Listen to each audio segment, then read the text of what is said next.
Ready? 3, 2, 1.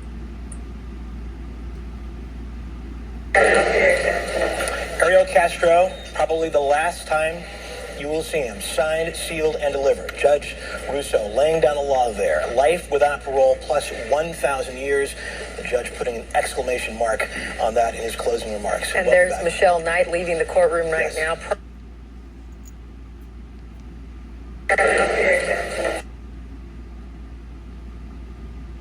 This judge just handed down consecutive life sentences to an individual that disregarded the value of human life, yet expects to keep their own. Society uses punishment to discourage criminals from committing or recommitting crime.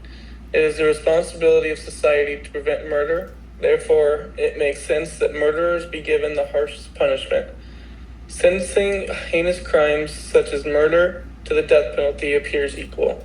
In turn, the goal being to deter potential murderers to think before killing, not only to prevent future crimes as intense as murder, but to give closure to those affected and to be financially responsible when it comes to the funding of housing such individuals. Human rights and the value of life. When does it appear appropriate to forfeit one's right to life?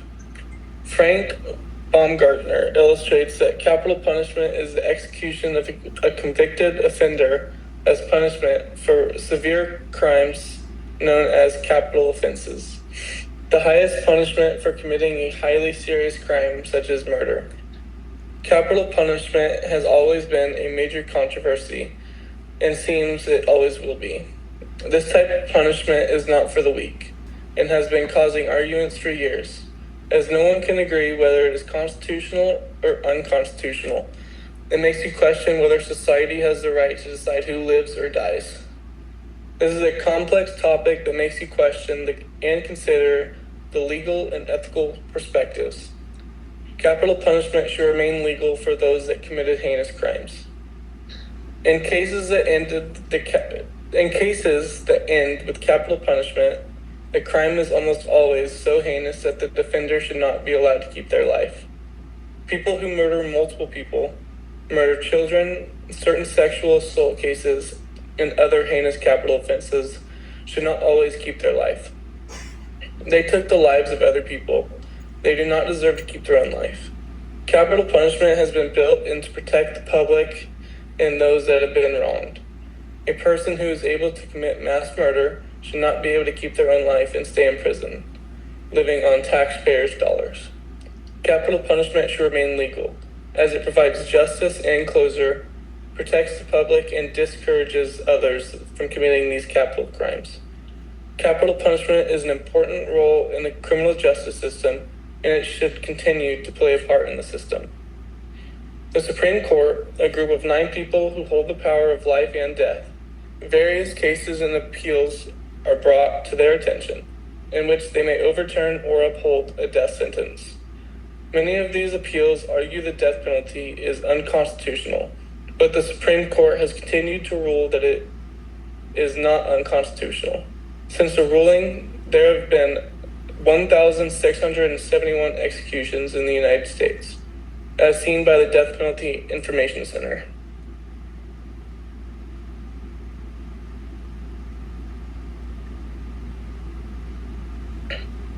In the case of Marciano Milan Vasquez, a convicted participant in numerous heinous murders, 7 consecutive life sentences is not justice. Why spend the time and resources to keep a person in prison for multiple life sentences? These individuals will never again be a contributing member of society, and they chose to take the life of others. Therefore, the punishment that suits this type of individual is capital punishment. 7 consecutive life sentences, what does that mean? Does that seem humane or financially suitable or sustainable? Marciano Vasquez, a Los Zetas cartel member, assassin, drug trafficker, weapons distributor, and murderer, was recently convicted of dismembering a young girl while her parents watched, torturing the mother while the father watched, and lastly killing the father. That behavior itself should not warrant the death penalty, or it should warrant the death penalty. It appears to the jury of his appears that Marciano Vasquez is a danger to society and should never set foot in the outside world. So the courts decided to lock him up until he dies, instead of taking the more logical route and helping his death come a bit sooner, with little to no physical pain.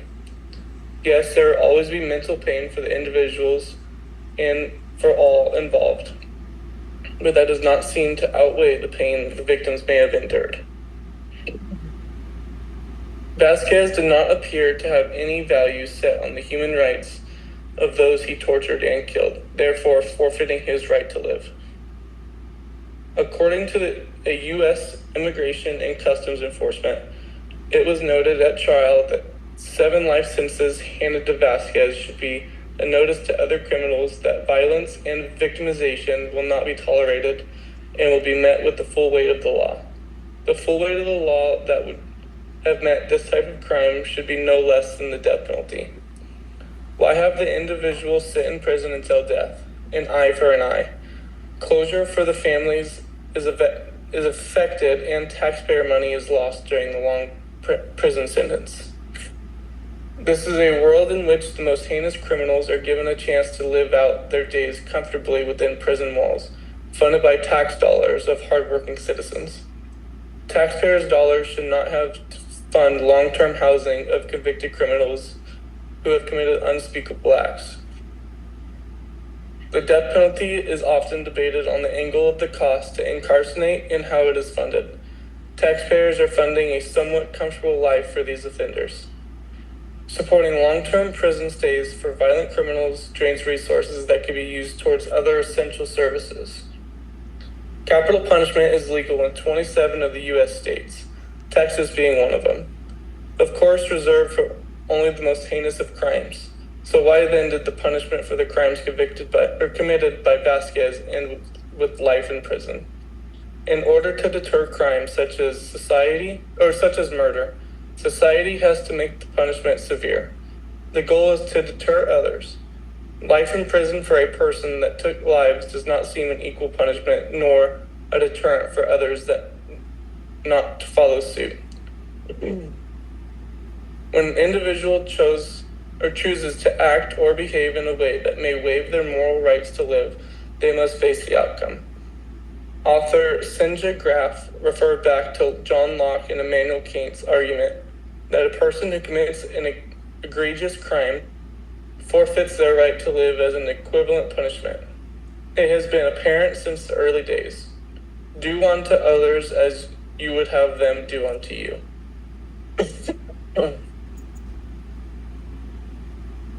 Warrants that the defendant, Wade Stephen Wilson, be sentenced to death for each count of first-degree murder. Accordingly, it is ordered in the judge that the defendant, Wade Stephen Wilson, be sentenced as follows. Count 1, first-degree murder of Christine Melton. The defendant is hereby sentenced to death. Count 2, grand theft of a motor vehicle. The defendant is sentenced to 5 years imprisonment in the Florida Department of Corrections. Count 3, battery. The defendant is hereby sentenced to 364 days in the Lee County Jail. Count 4, first-degree murder of Diane Ruiz. The defendant is hereby sentenced to death.